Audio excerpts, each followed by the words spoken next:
Hi everyone, welcome back to my channel. I'm Camilla and today I'm doing a very quick video. And I know I often say that to myself, that I will do a quick video and end up being like 20 minutes long. But today I am doing a rapid fire book tag. So I will try to answer quick and easy questions really quickly and move on to the next one. I think there are about 24, 25 questions.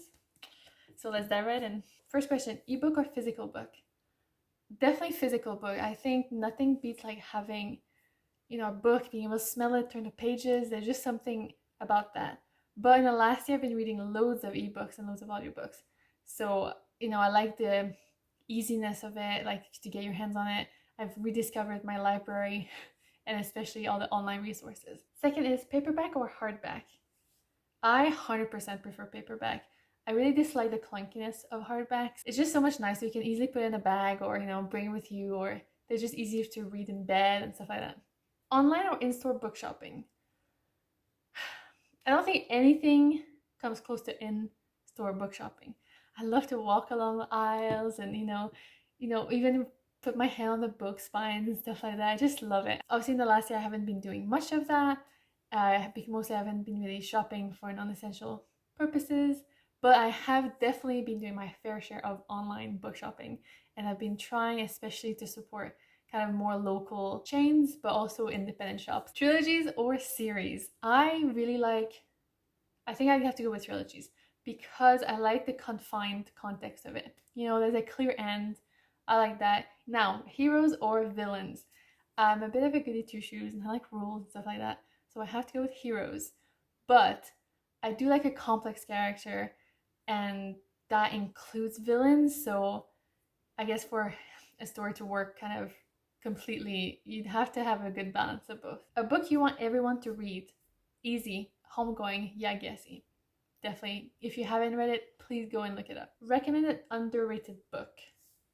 The one that I can think about right now is Mongol by Ugana Ramsey. I talked about it in my May wrap up, and it is basically about this woman who's from Mongolia, and she talks about her experience of growing up there and then of having a child that has Down syndrome. And it was very touching and absorbing read, so I really recommend it. The last book you finished? So that is The Betrayals by Bridget Collins, which I finished yesterday. I have mixed thoughts about it, so I will not talk about it right now. Also, yeah, quick fire. The last book you bought? The End of Men by Christina Sweeney Baird. Weirdest thing you've used as a bookmark? I will use anything as a bookmark. Other books, hair bands, my wedding ring. I will use my hair, food sometimes, like wraps, obviously not like pizza slice. Yeah, so I will just use anything. I don't know if there's really anything weird. Used books, yes or no? Yes. Why no? Top 3 favorite genres? Okay, I will go with contemporary fiction. I don't know if that's really a genre, but I like that. I do like fantasy, but I feel like recently, I don't know, I've kind of fallen out of love with it a little bit. Trying to kind of go back into it, don't really know. But generally I really like feminist stuff. That's also not really a genre, but that's something that I kind of really look forward to. Bore or buy? I think I'd read somewhere, and I don't know, and I will not be able to quote who said that, but someone who said buying books is a different hobby than reading books, and it's true. I have both obsessions, I think. So definitely buy.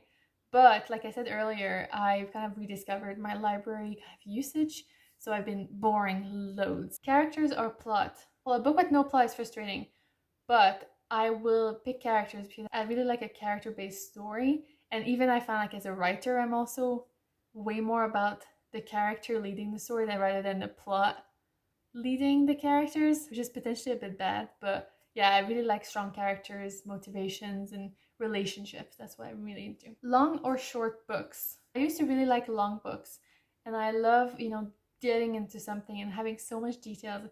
Obviously a long book that is long for a good reason, obviously. But yeah, I just love it, like, Donna's art and stuff like that. Love it. In the last year and a half, I found it really difficult to commit to longer books. And so I've been reading lots of short books, which also makes me feel great because you kind of can check more off your list. So I feel like you've accomplished finish something.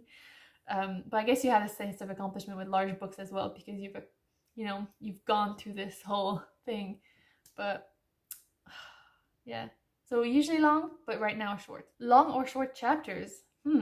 I like short chapters better, and I will explain why.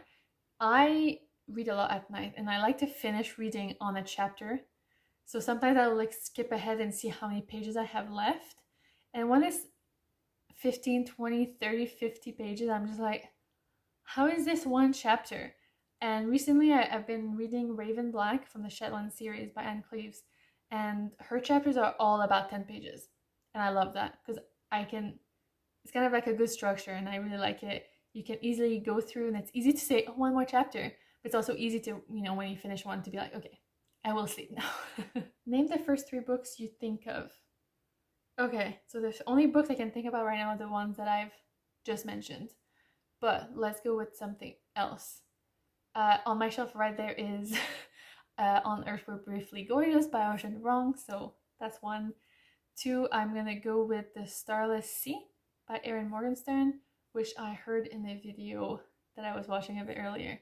And the 3rd one is Persuasion by Jen Austen, which is something I've been thinking about a bit recently, and I also just kind of heard about it in a video on YouTube recently. Books that make you laugh or books that make you cry? I guess it depends on my mood at the time. I'm a very chaotic reader, like you may have noticed. So I will read like 6 books at the same time, and I will just dip in and out depending on how I feel. So, I could read both those genres at the same time. I do like something that makes me feel. So whether it makes me laugh or makes me cry, I think that's great, Our world or fictional worlds? I think our world I prefer.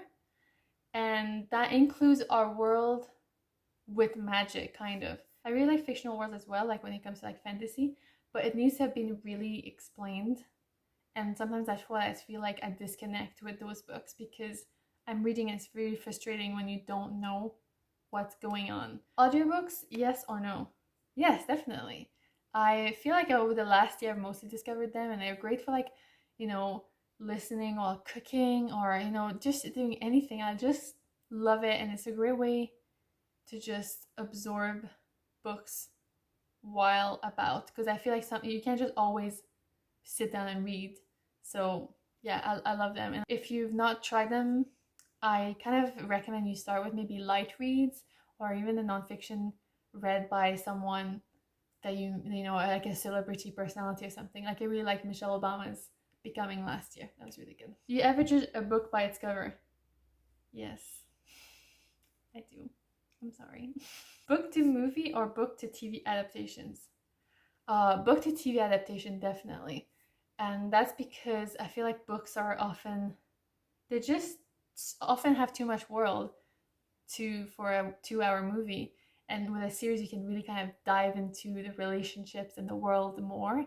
And I think it was The Goldfinch that I watched maybe 6 months ago. And I was like, oh, that would have been great as a limited series or something. I feel like the movie just didn't do the massive book justice. A movie or TV show you prefer to its book? So I have 2 examples that I always kind of mention.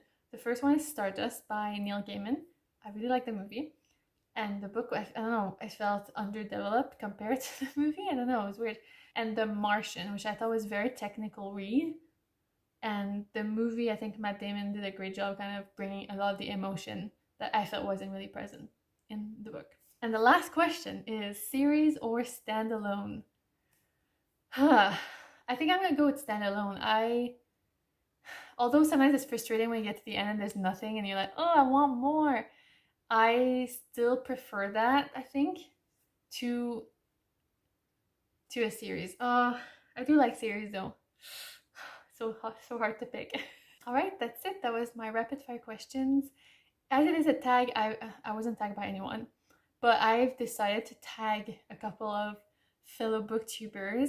So there's Leo Bancroft, Ivy from Ivy's Library Card, Jay from my 0.2 Life Crisis, Dominic from sweetbabycherub, and Mikaella from Basically Dead Books. Obviously, it's only if you want to do it. There's no pressure. And if I haven't tagged you and you see this and you want to do it, please, you know, do it and come back and link to it, and I would love to watch your video. And that's it. Thank you so much for watching. Let me know if what your answers are below, you know, if a question caught your attention. And please don't forget to like and subscribe. And hey, see you back. Bye.